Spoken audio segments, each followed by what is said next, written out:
Interesting trend बाजार में बनते हुए दिख रहा है और वो है म्यूचुअल फंड्स के इनफ्लोस को लेकर। इक्विटी म्यूचुअल फंड्स ने लगातार लार्ज कैप जो फंड्स हैं वहाँ पर निवेश घटते हुए दिख रहा है, लेकिन स्मॉल और मिड कैप फंड्स में निवेश आपको बढ़ते हुए दिख रहा है। क्या कह रहे हैं ये आंकड़े, आइए ज़रा थोड़ा समझते हैं अरमान के साथ। अरमान, बताइए इस ट्रेंड के बारे में।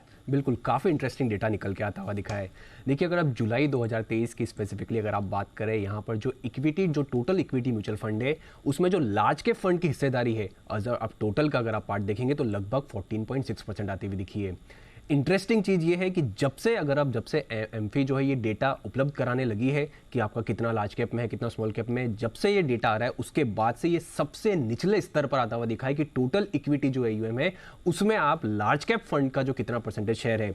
आप देखें मार्च 2020 में जो 19.6% था, फिर मार्च 2021 में गिरकर 18% हो गया, फिर मार्च 2022 में गिरकर 16.6%, मार्च 2023 की बात करें तो वहाँ पर 15.5% और अब ये सिर्फ 14.6% पर आता हुआ दिखा है। मतलब यहाँ पर तो अगर आप देखें तो परसेंटेज जो है लार्ज कैप फंड का प्रपोर्शन जो है वो गिर रहा है। तो बढ़ कहाँ पे रहा है? बढ़ रहा है आपको स्मॉल कैप और मिड कैप में। यही सिमिलर ट्रेंड अगर आप देखेंगे, सिमिलर समय का अगर आप अवधि का अगर आप टाइम फ्रेम का देखेंगे तो वहाँ पर आपको दिखेगा कि यहाँ पर परसेंटेज जो है, जितना फ्लोज यहाँ पर जो आ रहा है वो बढ़ता जा रहा है। मार्च 2020 में जहाँ स्मॉल कैप में टोटल इक्विटी म्यूचुअल फंड का सिर्फ 6% था, वो बढ़कर मार्च 2022 में लगभग 8% के आसपास हो गया और अभी अगर आप देखें जुलाई में लगभग 10% के आसपास का हो गया। सिमिलरली वही अगर आप डेटा मिड कैप का अगर आप देखें तो जहाँ पे मार्च 2020 में लगभग 11.4% था, वो मार्च 2023 में 12.1% हो गया और अभी का अगर आप डेटा देखेंगे तो लगभग 12.6% के आसपास होता हुआ दिखा है। अब ये वाली बात तो परसेंटेज के हिसाब से हो गई कि टोटल इक्विटी म्यूचुअल फंड में किसका परसेंटेज बढ़ रहा है, किसका परसेंटेज कम हो रहा है। अब आप इनफ्लोज की स्पेसिफिकली अगर आप बात करें तो स्मॉल कैप और मिड कैप में बढ़िया और अच्छे क्वालिटी इनफ्लोज जो है आपको आते हुए दिख रहे हैं। पिछले एक साल में स्मॉल कैप में सबसे ज्यादा इन्फ्लो आता हुआ दिखा है, 30,300 करोड़ का इन्फ्लो आता हुआ दिखा है। वहीं मिड कैप की अगर आप बात करें तो पिछले एक साल में लगभग 20,000 का यहां पर है इन्फ्लो आता हुआ दिखा है। और सिमिलरली अगर आप लार्ज कैप की बात करें तो लार्ज कैप ने पिछले एक साल में यहां से लगभग 3,830 करोड़ के आसपास पैसा निकला है।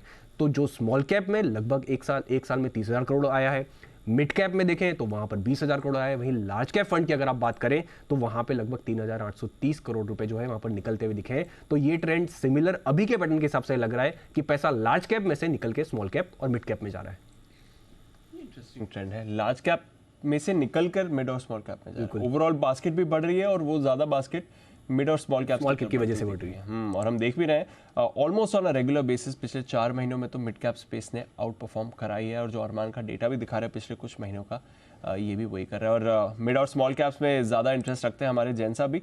जैन साहब, यहाँ तो और भी बढ़िया फ्लोज आ रहे हैं सर इस स्पेस में।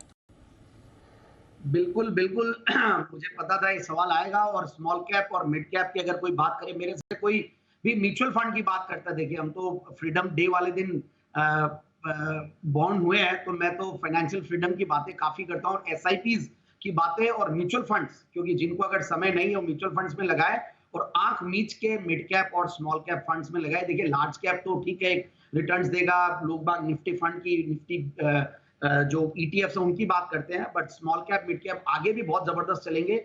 एक तो रीजन है रिकैटेगराइजेशन का भी रीजन है। देखिए top 100 companies are large cap, उसके बाद जो 150 कंपनियां मिड कैप और उसके बाद है स्मॉल कैप। और स्मॉल कैप में तो देखिए मैं तो नैनो कैप हो या माइक्रो कैप हो, हम तो वो भी देखते हैं।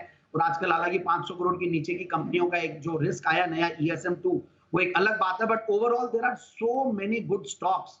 आप बाकी की जो यूनिवर्स हो बहुत जबरदस्त है और एक्चुअल रिसर्च जो हम लोग, मैं लाता हूं या सारे हमारे पैनलिस्ट लाते हैं, सब लोग फंडामेंटल्स टेक्निकल्स वाले, उससे बहुत फायदा पहुंचा क्योंकि हम नए नाम लाते हैं, लोग रिसर्च करते हैं और आजकल एनालिटिक्स के एप्स और सब लोग हमारे चैनल को देखते हैं, तो उससे बहुत फायदा हुआ है और पैसा वहां बनता है। और सबसे बढ़िया बात है रिकैटेगराइजेशन के बाद फॉर्मलाइजेशन जो इकोनॉमी में हुआ है, जो गवर्नेंस के स्टैंडर्ड्स बढ़े हैं और जो रेगुलेटर्स को हैट्स ऑफ इसके लिए, हर जगह पे जो रेगुलेशंस को टाइट किए हैं और सिस्टमैटिक किए, टाइट का मतलब रेगुलेट राइटली किया, उससे लोगों ने रिजल्ट्स जो आ रहे हैं स्मॉल कैप और मिड कैप में। कई पुरानी कंपनियां, जैसे मैंने सुबह एक 1968 की कंपनी के बारे में बात की, कई 1949 50s की कंपनियां हैं जो कई सालों से नॉर्मल थी, मगर अब सब लोग रिजल्ट्स और ये सब बढ़िया कर रहे हैं। तो बहुत जबरदस्त आगे भी मुझे लगता है कि बहुत जबरदस्त चलने वाले हैं। Next 5 years 10 year mid cap small cap पे जबरदस्त फोकस रहिए।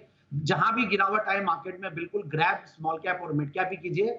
और हमारा चैनल है ही है, हम लोग रोज नई नई आइडियाज भले नहीं हो या रिपीटेड आइडियाज हो लाते रहेंगे। तो ये है मिड कैप स्मॉल कैप में जबरदस्त एक्शन, और इस एक्शन के लिए चैनल आपको सारे इन्वेस्टमेंट आइडियाज देते हैं। आज भी देखिए क्लोजिंग शो में लेटेंट व्यू मेहुल जी, सोना BLW सिटी साहब, नेल्को सिटी साहब, हिमांशु जी इंडियन बैंक, मेहुल कोठारी साहब शोभा डेवलपर्स, और जैन साहब तो बार बार लगातार दे ही रहे हैं, कुछ न कुछ देते ही जा रहे हैं। आइए और देने के लिए